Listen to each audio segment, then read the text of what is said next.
Dream come true para kay Kapusitin star Bianca Umali ang gumanap bilang Lawiswis sa upcoming telefantasyang Mulawin versus Ravenna. Kaya si Bianca, todo na ang paghahanda para sa kanyang role. Let's watch this. Good morning, Unang Hirit!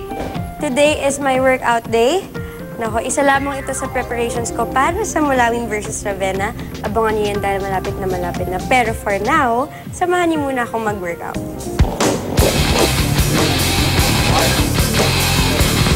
Kaming lahat mga taga Mulawin versus Ravenna, we all go through different trainings.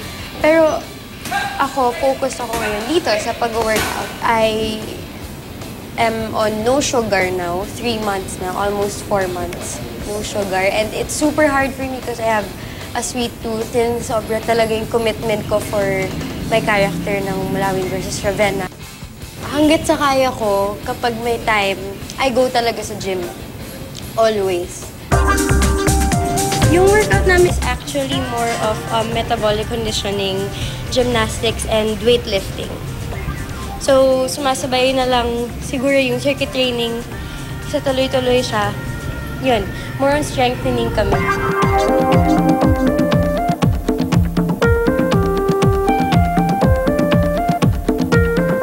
Yung habol ko, it's not yung katawan, hindi yun eh. Yung habol ko, yung strength na magigain ko.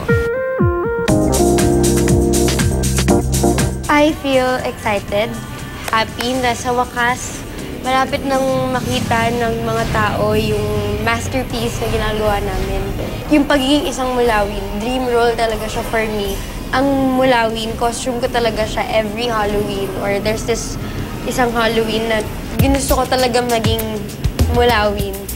Kasi talaga inaabangan ko siya dati. Ibang Bianca, yun yung mapapromise ko.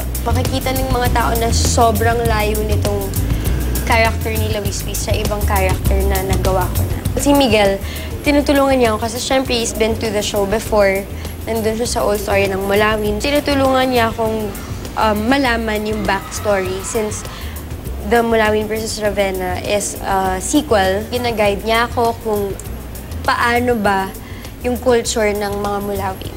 Kaming lahat naman nagtutulungan. Ha! Mga kapuso, maraming salamat po sa pagbisita niyo sa aking workout today. Abangan niyo po ang Mulawin versus Ravenna. Malapit na po yan.